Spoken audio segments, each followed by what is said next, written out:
first guest, Steve Pearson from the Independent Observer. Good morning, Steve. Good morning. Merry Christmas to you and the family. It is indeed a Merry Christmas. It seems very festive out there. It seems I mean, there's a little bit of ice and frost. Frosty, yeah. It's finally feeling like Christmas. The cold time. weather matters this time of year, I think, for Christmas. It's the colder it is, the Christmasier it And then feels. January 2nd, bring in the Florida weather. So, not enough. Steve, let's a couple things to talk about here. One is the suit filed by Mr. Hewitt, who lives in the water table area of the proposed Mountain Pure Water bottling plant. And I guess this suit was filed about a week and a half ago. Steve, do you know Mr. Hewitt? Have you talked to him, and what do you know about the suit? Well, I do. So I've spent a lot of time this is in the sort of the Middle Way area. It's a fairly rural part of Jefferson County. A lot of family farmers, I think, generations. I mean, 5, 6, 7, 8 generations. I mean, long time families. Mr. Hewitt he's not a generational farmer, but he owns a piece of land that's adjacent to the spring, what's known as Lake Louisa, but it's not a lake. It's a spring pool. And he has a wetlands, and that property has a conservation easement on it, and also a wetlands protection easement on it. So there's multiple levels of benefit that have been sold, and these entities have these easements that they have to enforce. And the first, as you know, that this was there was a concept plan that was done back in November, and it had one parcel. And the Planning Commission said, well, okay, this is a water bottling plant, but there must be more to this because we don't see any water on this plant, because the parcel you're talking about is an old brownfield site. You certainly can't be drilling wells on that site, right? You're getting the water from somewhere else. And it came out that, yes, they're getting the water from this spring pool, Lake Louisa. And so they came back in and said, well, let's going to have another, we'll add these parcels, we'll do a new concept plan, and we'll tell you all about it. But, and this is a process question, and that's what the suit was about, because Mr. Hewitt, he wasn't adjacent to the plant. He's a mile and a half away from it, so okay, he's near, but he's not an adjacent property owner. He's now an adjacent property owner. And the ordinance is written that says there's a 45-day period. From when you put the concept plan in, you tell all the owners, adjacent owners about it. You have other agency reviews about it. The staff reviews it, and the Planning Commission scheduled a meeting sooner than 45 days, and that's what it was all about. And what the attorney for the Planning Commission was arguing is that, well, the staff has a right to schedule meetings, and they don't have to follow what's laid out in the ordinance. And I was sitting there in the courtroom, and this is Judge Hammer. I know you've been in his courtroom. It's usually a very sedate courtroom. This is not magistrate court or family court. So the attorney for the Planning Commission was arguing that, well, the 45 days is solely for the benefit of the applicant and the staff. Period. And the judge really took objection to that. And I think what he said was, I'll quote, this is my transcript of the notes I took when I was in the courtroom. Mm-hmm. I reject the claim that the 45 days is solely for the benefit of the staff and the Planning Commission. Other agencies and the public have the same right to comment. And really, that's what it was about. It was about, this zoning ordinance is about balancing, landowners, public, adjacent neighbors. And the attorney was trying to argue that, no, this is just really for the benefit of, the applicant and making life, easier, convenient for the staff. And the judge really did not buy that argument. And it took an hour, and he issued an injunction. So there is a lawsuit, and this is the way the process goes, is, when you file the lawsuit claiming, harm, and then you ask for an injunction, because the harm, if you allow this activity to proceed, the harm is, irreparable and, can't be addressed. And to get an injunction, you have to show that you're likely to win on the merits, that you have standing, you're likely to win on the merits, and there's imminent harm. And the judge said, yes, you're likely to prevail. Mr. Hewitt is likely to prevail. So the hearing is, you got to reschedule the hearing. So at this point, this lawsuit is moot because the hearing's been rescheduled. The original date has already passed. So you can't like roll back the calendar and have this. So technically, the lawsuit is ongoing, and the attorney for the Planning Commission seemed to indicate that he wanted to continue the lawsuit because he wanted the plaintiff, Mr. Hewitt, to post a bond to continue this. And the judge said, there's no bond here. I mean, this is it, effectively. So it's an open question as to whether once the attorney for the Planning Commission actually meets with the Planning Commission, whether they'll vote to continue this lawsuit or they'll just say, look, we've already scheduled a meeting. The applicant was on here last week saying, well, we're happy, with February 11th. We're looking forward to that. So if you have the applicant saying February's fine, the judge said February's fine, it'd be very, very odd for the Planning Commission to go forward and say to the attorney, well, you need to sue these people, because we've been harmed because we couldn't have our meeting, 2 weeks before Christmas. So. Now, before you go, John, just a couple of things. Judge Hammer, we had him on the program when he was running for judge. Impressive attorney and apparently an impressive judge as well. He was law partners with Joe Ferretti in the law firm before he decided to run for judge, and he was, of course, obviously successful. I was given information, Steve, that the Jefferson County Foundation provided the attorneys for Mr. Hewitt. What is the Jefferson County Foundation? What do you know about these folks? Well, I think, I think there are some folks you should have on, and I think they could talk a little bit more, but I can give you a little highlight. I think they started out, because I talked to them afterwards, 2016. It was primarily, if you remember Flint and the yes. lead water pipes, well, Correct. they started out as a nonprofit to deliver water to areas that were affected by water issues. And when the Rockwool plant came in here and there were questions about the effect on the water in the karst topography, they realized, well, we have potential water issues here. So they reorganized a little bit, and they've been focusing on government transparency, water, air, quality in Jefferson County. And this is actually the first lawsuit that they brought against the county. The suits that they've brought before have mostly been against the agencies, basically to enforce the rules, and that's their history. They're not a public demonstration type of group. They're more of a scientific based which you would call like an expert think tank type of thing, advocacy, and going after the agencies to say, well, these are the regulations. You need to enforce the regulations. They're there for everyone's benefit. And they've had some success, particularly with Rockwool. They got Rockwool's trying to adjust their air permit to allow for a greater level of emissions based on their fuel type, and they switched to a cleaner fuel, which means you got to follow a lower level of emissions, and they got the DEP to enforce that. There were some issues with water and the ponds they have on the site, and making sure they're inspected regularly. But this is the first time that they've had to sue the county for not following its own process, and really that's the judge basically said this is the ordinance. The staff doesn't have the discretion to interpret the ordinance. If you want to change the ordinance, you got to go back to the county commission, and they can change the ordinance. Go ahead, John. Yeah. So I'm clear. The stakes of the lawsuit were to delay the hearing. Well, it was to follow the ordinance. If you have 45 days to allow for meaningful public comment, and you schedule it in 30 days or or whatever amount it was, you've shortchanged the process. So the injunction is in fact a de facto victory. Correct. In this. Okay. Correct.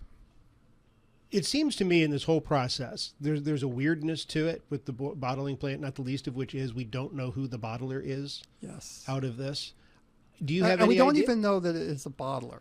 Well, that too. I mean, and again. Well, they double dog swear that it's Right. No. But let me sort of explain that. So and I spent some time. I talked with Sean Masterson and Jeff Fishback. After they were on the radio here, I met with them in the field because that's where we do a lot of meetings in Jefferson County because that's what we got. We got fields, so we're sitting out there in the field and the wind's blowing.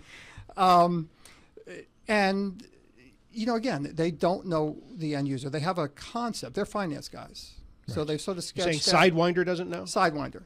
I mean, so they have not identified a specific end user, and they use the term end user because again, and they're self-described, finance guys. That's what he said when he was on the radio here.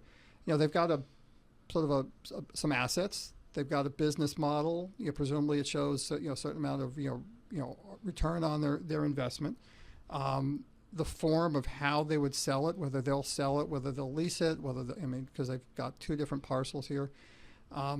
But they're very clear in that they don't use the term, they've used the term bottling facility and they use the term beverage facility. So it could be it's a broad field that of end users they could have. It could be water bottling. It could be something that takes that water and then puts it into another product. It could be multiple entities. And that's when you talk about the weirdness. A lot of this is playing 20 questions. And that's what concerns a lot of the neighbors because they're not quite sure who they're dealing with. Just to sort of put this in the context of history, this facility started out in the 30s as a woolen mill. There were two owners. It changed hands. In 1963, 3M came in, bought the plant because it had the water. They wanted to make sure there was enough for their process. They had a couple subsidiaries that went through. They eventually sold it to Kodak. That went out of business. Got cleaned up. Hemp farmer, startup came in, bought it. That lasted, I think it lasted a year before it was in trouble, which is how the Sidewinder folks got brought in to sort of repackage this asset. So you've had, a good half dozen different uses on this facility, since, the middle of the 20th century. And all around it, you have families that have been farming for 5, 6, 8 generations, same people. And so they're looking at this and saying, well, who's the next guy going to be? We've been here. We've been stewarding this land. We've been passing it down, and we've been successful at that.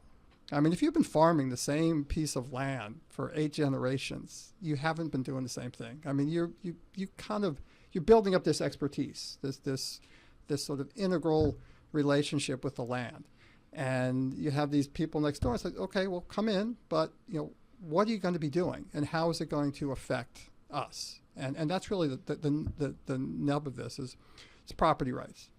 But is what you're doing with your property affecting what I'm going to be able to do with my property? And this is an irreversible thing when you talk about water. I mean, when the water goes away, you don't okay, well, we'll just wait for it to fill back up. This isn't like the tide. It ain't coming back. And that's the concern. As well as the pollution. Yes, and that's a separate issue. But, again... Well, it's not really. They are associated. No, they are. But, I mean, the water affects a much broader, area than the... But if you the pull pollution. down... But if you pull it down... Too much, then you got a pollution problem. Right. Yeah. This is the toxic plume. so is it? Calling it depression, yeah. Do you get the impression that Sidewinder wants to have a facility that is permitted for some kind of beverage facility, and then once permitted, they go and then shop this site to different companies who might want to? So there's not they don't have a defined. Right. It's like you do a business park. Okay. You lay out the roads, you put in all the utilities, you put the pads. It's pad ready. Mm-hmm. And then you attract the company. And you attract the company. Yes. So this is effectively you could use the term permit ready. I mean, I don't know that Sidewinder is actually going to build anything. It's unclear.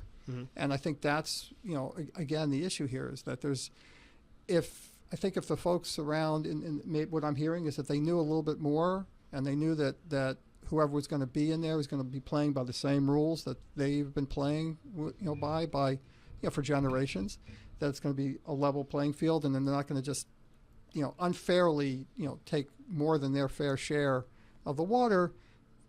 They're not necessarily against this. They just are against just diving into this blindly. It's if you remember, we went through the solar development issue a couple of years ago in Jefferson County, and we'd never had this type of thing. And the landowner came in and said, well, I'd like to do this. And it says, well, since it's not here, I need to come up with you need to amend the zoning ordinance. And there was a tremendous rush to get this done. The landowner asked for, well, just give me conditionals, tell me what the conditions are, and we'll abide by it, because I want to just lease my land. And somehow it changed from, well, it's a by right, permitted use, minimal, restrictions, and they met in secret in these subcommittees, and then they popped out this thing. It had to be redone a couple of times because it kept getting slapped down by the courts. And what we ended up with, the first development out of the box, instead of being, well, it's a partnership with the farmer and the solar developer. No, the farmer just sold it. They scraped the topsoil off. Problems with soil erosion. Minimal screening. Kind of like a very visible, not a very nice looking, compatible use with everything around it. Second one came in and said, well, we'd like a tax break to do this, and so what we got wasn't what was promised at the beginning of the process. And I think we're hearing that concern from the neighbors, the residents of Jefferson County, is this solar farms too? Are we going to open the door, like, oh, this will be okay, and then 6 months later, what the waters, we're affecting all everyone's wells. And We're about to run out of time. There's another subject in Jefferson County that emerged over the weekend, and that's the county commission overruling the obscenity ordinance that Jennifer Krause had introduced. Can you speak to that? Well, it'd be a bit of a drag, but I guess I could. Ba-dum-bum. Well, you were the ones talking about polls at the beginning of the show.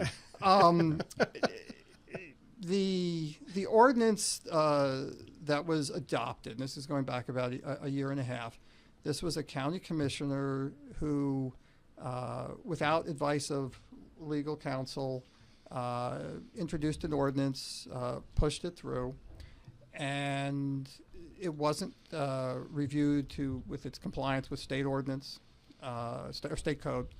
And talked to the prosecuting attorney and said, well, this is a mess because it's actually not as strict as state codes, which so I've got these two different sets of laws that could apply. It makes it a mess. No case or no complaint was ever brought under this ordinance, and so it just sat there. And the prosecuting attorney's perspective on this was that, this is something that presents a danger, because if you've got something that says, well, this is a lesser offense than this, and it gives people the option, perpetrators the option to plead on this, and it interferes with their ability to bring other charges. That was kind of the argument that was made there. So. It seems like this was a bit of a tempest in a teapot, to be literary here today. And like a lot of things that happened over the last 2 years, the origin of this was a lot of political theater. Some quick points that could be hit up on social media to wave a flag about why I'm such a champion of the citizens, but it really had no utility or usefulness in protecting the residents of Jefferson County. Commissioner Keyes said the reason why she voted for it was because the penalties Voted for the repeal. For the repeal, yes. Yes. Voted for, it was a 3-2 vote. Mm-hmm. She voted for the repeal because the penalties that were that would be enforced in regards to violating this ordinance were actually less They were. It was than the laws that were already on the books. The local ordinance that was adopted a year and a half ago said it was a $500 fine. The state code is like a 5-year prison term, and a $25,000 fine. So that's what the prosecuting attorney said. This creates more problems than it solves. Yeah, and it calls into question with the futility of introducing an ordinance where you're making a big deal out of something, and you impose a penalty that's actually 1/10 of what the state penalty would be. Well, this was. Like I said, over the last 2 years in Jefferson County, there was a lot of grandstanding in this type of thing, and I was there during several meetings where the attorney was saying, well, what you're proposing to do won't do what you say it's going to do. We should review this. And it goes back to process. The county commissioners are not legislatures. This is an administrative role. I mean, they review the bills, they pay the bills, they appoint people to commissions. They're a probate court. We're a Dillon rule state. The legislature, legislates. The counties implement. And they can have home rule for certain types of things. But, for an individual commissioner to say, well, I have this ordinance and I drafted it and I want it to be implemented, that's way outside of the wheelhouse of a county commissioner. Steve, thank you for coming by this morning. It's a short morning. When can we get the next issue of the Independent Observer? It'll be next year because I'm going to take the cold weather off. I think that Florida weather is looking pretty attractive. Good for you. If those of you believe in thematically ending a segment, this is the Bare Naked Ladies as we finish our drag queen interview here. We are back with Financial Phil next. Thank you.